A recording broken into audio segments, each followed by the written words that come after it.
Bueno, los que han sido los forjadores del fin de la impunidad en Argentina son vastos sectores sociales de distinto tipo. Pero sin duda que dentro de ese abanico, de ese amplio panorama, ocupan un lugar relevante algunas personas y organizaciones. Sin duda que las madres de Plaza de Mayo y las abuelas de Plaza de Mayo, que se han ganado el reconocimiento internacional por su lucha a favor de los derechos humanos, constituyen las organizaciones más trascendentales en esta lucha. Sin embargo, ha habido muchas otras, de las que en Argentina se conocen como asociaciones de derechos humanos, que es un término que se emplea poco en España, se habla más de asociaciones por la memoria,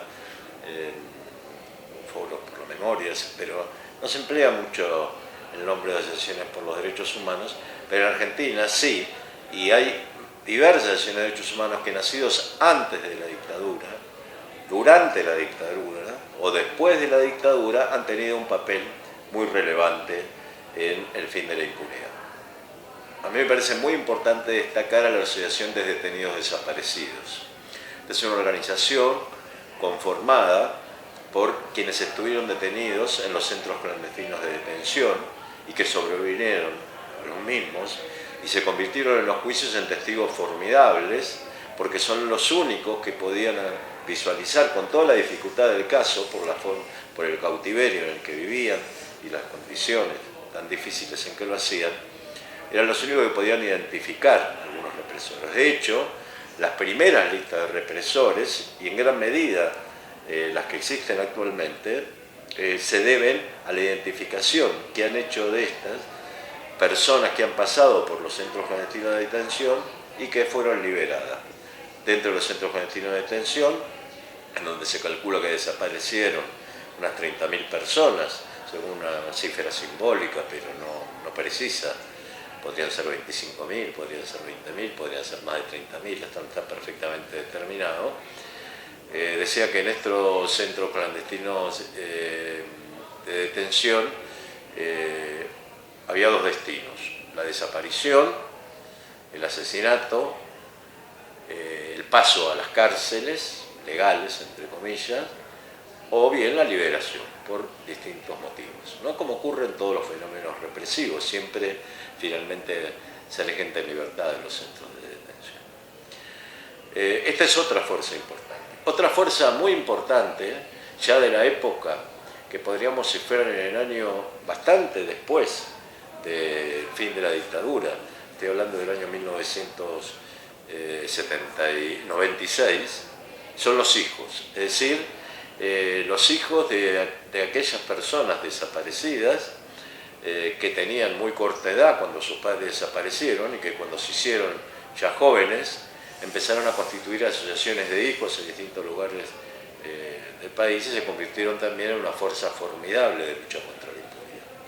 Junto a esto, diversas asociaciones históricas de derechos humanos, que sería largo enumerar, pero luego y además una gran cantidad de organizaciones sociales, políticas, sindicales, que también acompañaron a estos movimientos en el fin de la impunidad, que reconoce varias etapas. Pero sí es importante destacar de que todas estas organizaciones fueron apoyadas por una parte muy sustancial de la población argentina. En ningún momento bajaron en las encuestas de opinión una cifra del 70% a favor de que fueran juzgados los militares. Y todos los 24 de marzo hay enormes manifestaciones masivas en repudio al golpe militar, que fue el 24 de marzo de 1976, y el repudio también a la impunidad. Sin estas grandes movilizaciones sociales, sin este apoyo que han tenido por parte de la población, probablemente estas organizaciones hubieran tenido un éxito muchísimo menor. En todo caso, me parece muy importante destacar que hoy en España, y lo relaciono con España, porque hoy en España se está dando un fenómeno muy importante de memoria desde hace unos años y viene alimentándose cada vez más, en los cuales se recuerdan a personas en sus pueblos, en los lugares donde fueron fusiladas, en los cementerios, etcétera, en las fosas. En Argentina yo creo que no existe día del año en que no haya un homenaje a una persona asesinada o desaparecida por la dictadura. Y esto es así desde el fin de la dictadura. Es decir, que la memoria en Argentina es un elemento sumamente fuerte, sumamente poderoso, que posibilitó que luego se fueran concretando estas ideas de verdad y de justicia, que también reconocieron diversas etapas,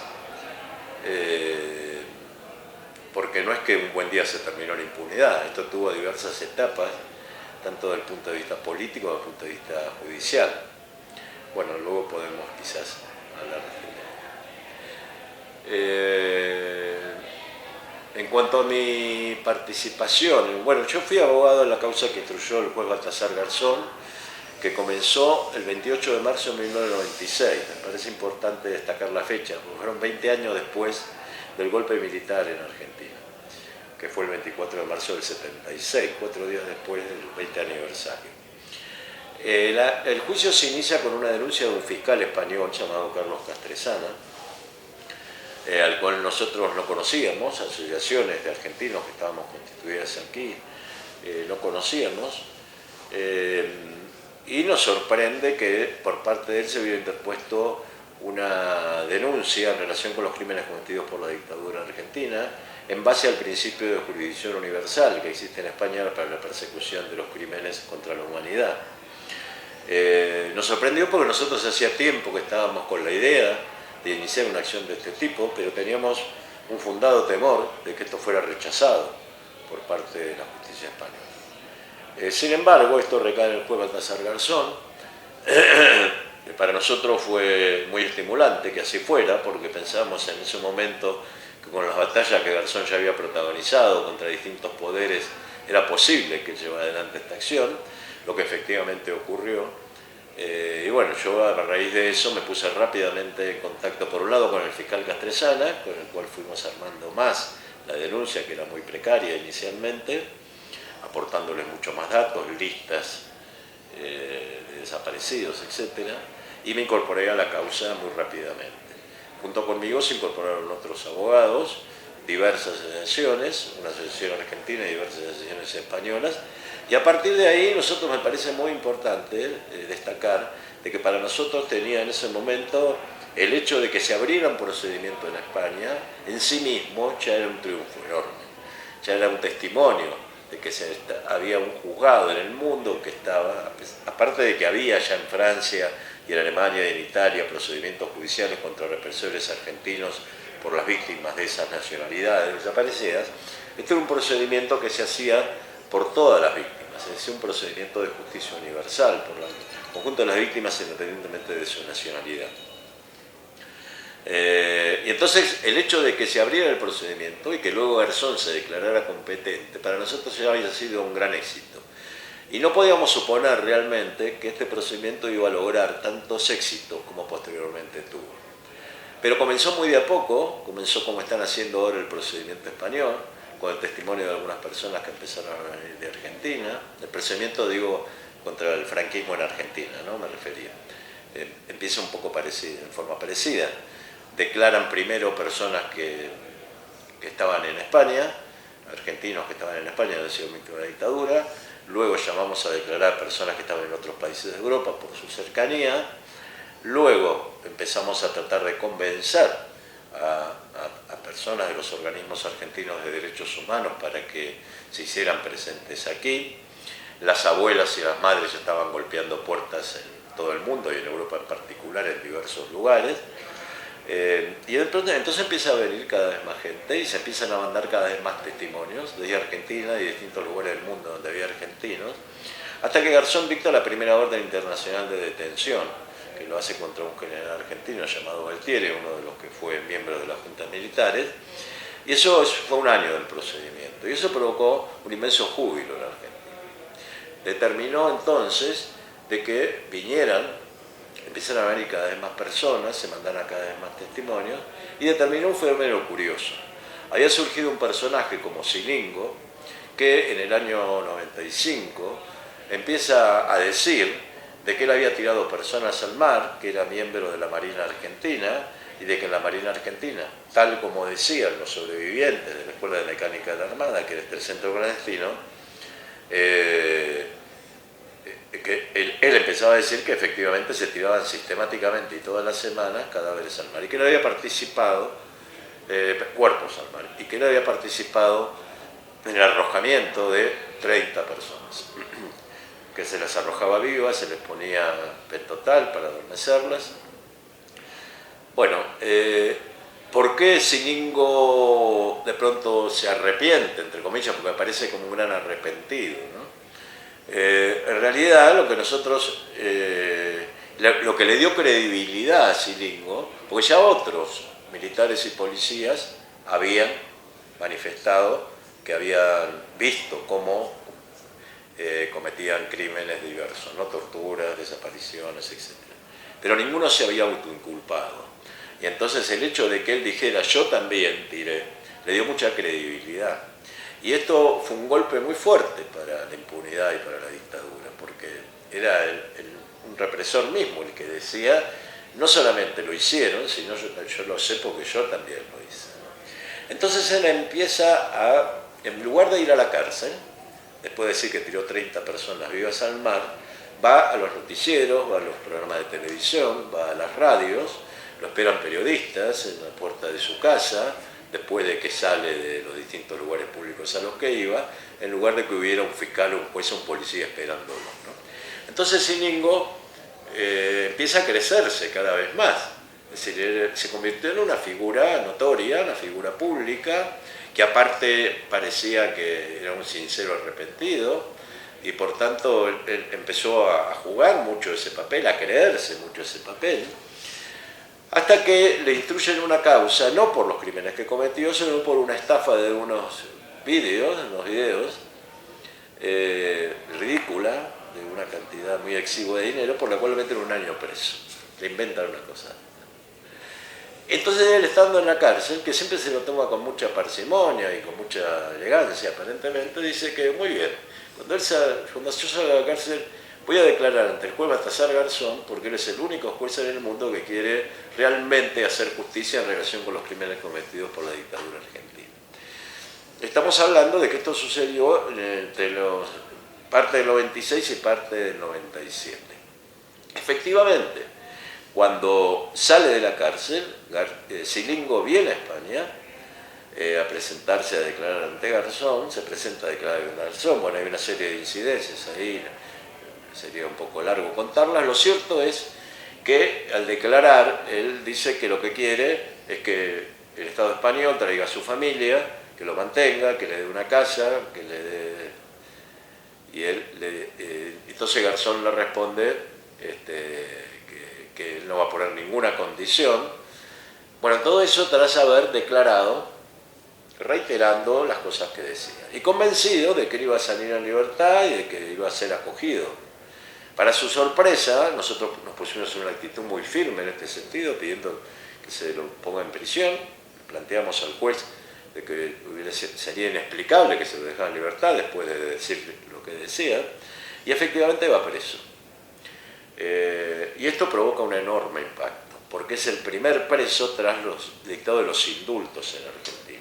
La primera persona que era detenida. Los indultos fueron en el año 89 y esto se producía en octubre de 1998, 9 años después, ¿no? 9 años de absoluta y total impunidad.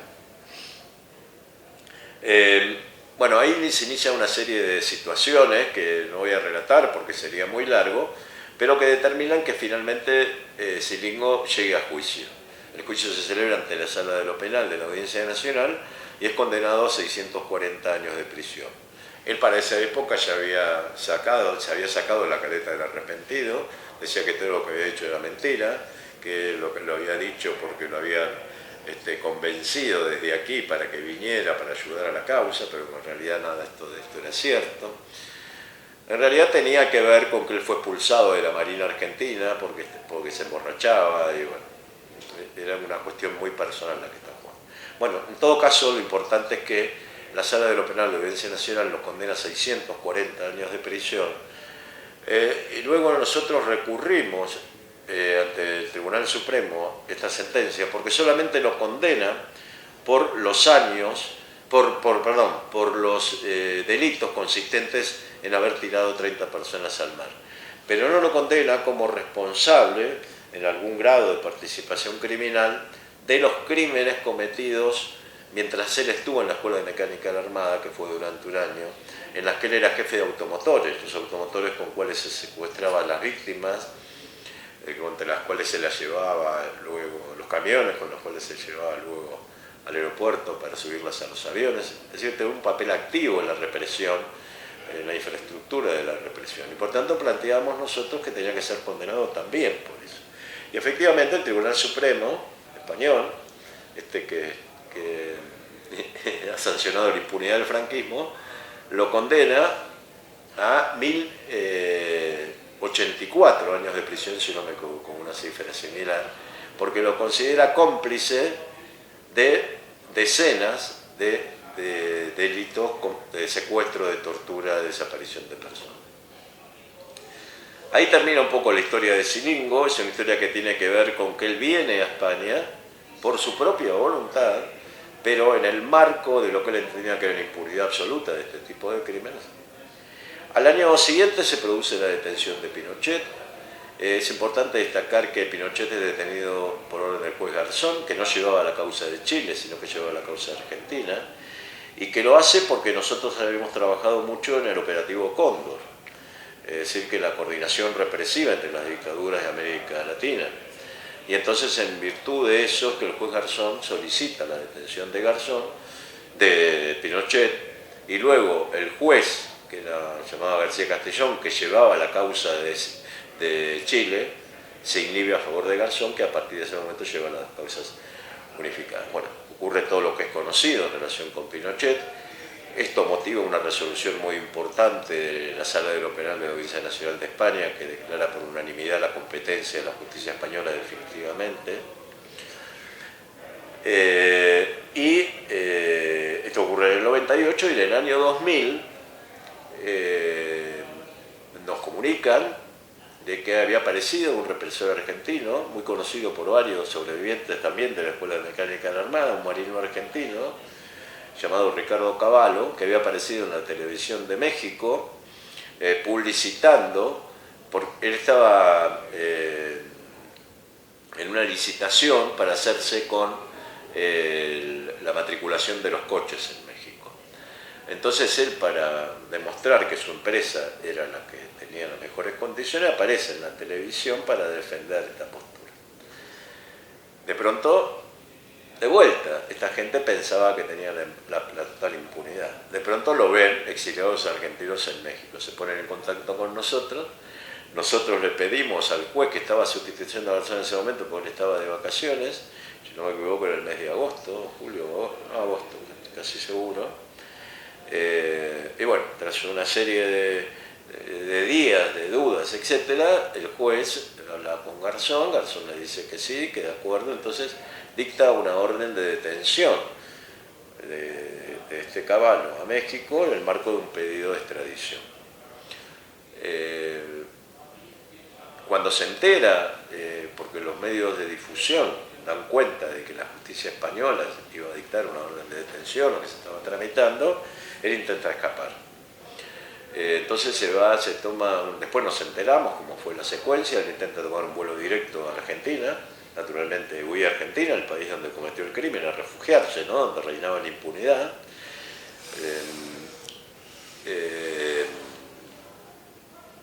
Pero no lo consigue. Entonces consigue un vuelo para salir inmediatamente que hace escala en Cancún, en México, y luego, en Cancún detienen cuando tiene que hacer el transbordo, no sé si era el mismo avión que hace una escala, ¿no?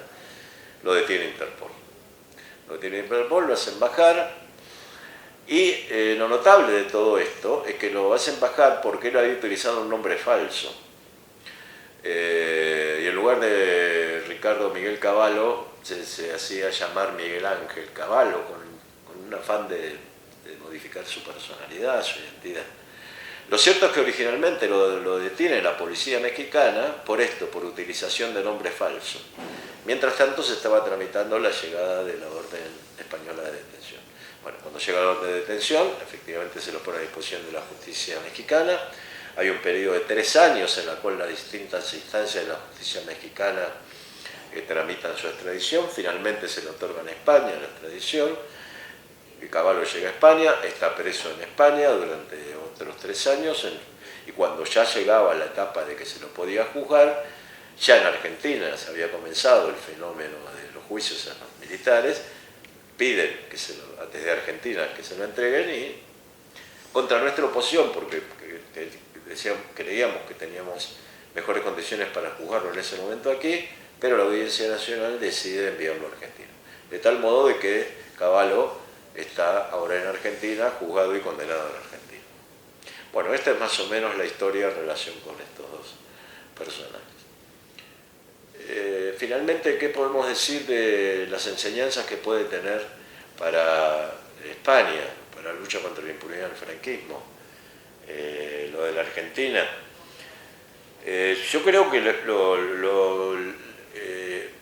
primera conclusión es que en la medida que hay determinación de un sector importante de la sociedad y fundamentalmente pujante de la sociedad, no hay impunidad que resista. Es cierto que en Argentina las cosas se dieron en forma muy inmediata, o bastante inmediata en relación con España. En España tenemos 40 años de dictadura, 35 años de una pseudo-democracia, fundamentalmente mirada en relación con estos hechos, ¿no?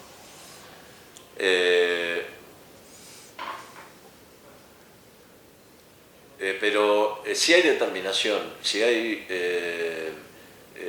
organizaciones, grupos, que toda vez que estos fenómenos de criminalidad masiva afectan al conjunto del tejido social, finalmente se empiezan a encontrar los mecanismos para que la impunidad termine. Por ejemplo, y en este sentido, el ejemplo argentino demuestra de que aunque parecía que todo estaba sellado, de que la impunidad estaba cerrada, de que no había ninguna posibilidad de modificarla, a través de distintos mecanismos, que sería un poco largo explicar, pero que empezaron con algunos juicios que luego se cerraron, luego con iniciativas ante la Corte Interamericana de Derechos Humanos, luego con juicios en el exterior que fueron muy importantes, los juicios en Europa y muy señaladamente el juicio de España, una serie de iniciativas que se fueron tomando, la impunidad se fue resquebrajando, hasta que finalmente, a través de un cambio de gobierno, pero que conectó con un gran sentimiento popular, se modificó esta situación, se derogaron las leyes de impunidad, se anularon y se dio lugar a la posibilidad de la apertura de los juicios. Y entonces, jueces, cámaras federales de justicia y Corte Suprema, que antes habían dicho que sí a la impunidad, ahora dijeron no a la impunidad y se revirtió el proceso, ¿no? A pesar de lo cual, todavía quedan, naturalmente, sectores impunes en Argentina. Se ha avanzado mucho, no solamente respecto de los represores directos, sino respecto de jueces, de curas, de médicos que participaron. Se ha condenado ya a un cura a una pena de cadena perpetua. Hay otros curas que están siendo juzgados en este momento.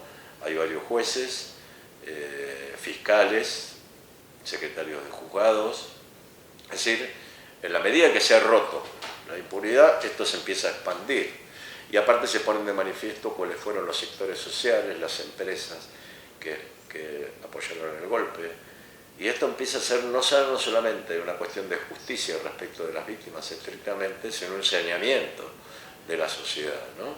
Es decir, que esto favorece una verdadera regeneración democrática, ¿no? Entonces, yo creo que lo fundamental es que en realidad el ejemplo argentino, lo que significó la lucha contra la impunidad, es el que está tomando, no porque lo tome como ejemplo de Argentina, sino porque surge de las propias entrañas de la sociedad española, es el que está bastante a nuestros ojos, el que está sucediendo, la movilización creciente, ¿no?, de muchos grupos y asociaciones en todo el Estado español. Y luego la principal enseñanza es que si hay determinación, si hay claridad de objetivos, finalmente es posible resquebrajar la impunidad. Y que esto no se produce de un día para otro, sino en pasos sucesivos.